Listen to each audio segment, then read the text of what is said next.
Right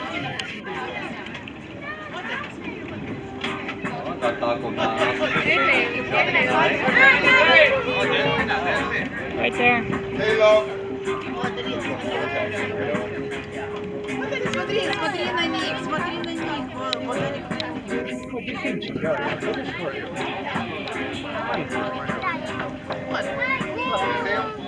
Потом нос. Это же моя вода. Жалко.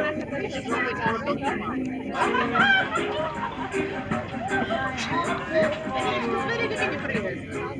Лена, не облизывай, господи. Что ты облизываешь? Глубоко, ну так видно дно. Что она Не облизывай, я сказал. Дельфин плавает, да что глубоко? Да, да. Видно дно, слишком глубоко. Свой не облизывал лопаточку.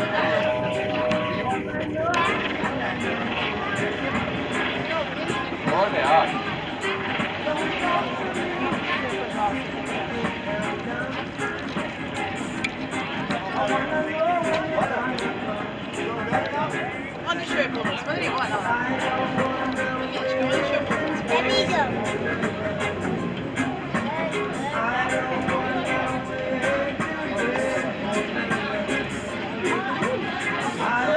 Alright, if you guys still want to get some photos off the front too, Brandon's right there to get some photos.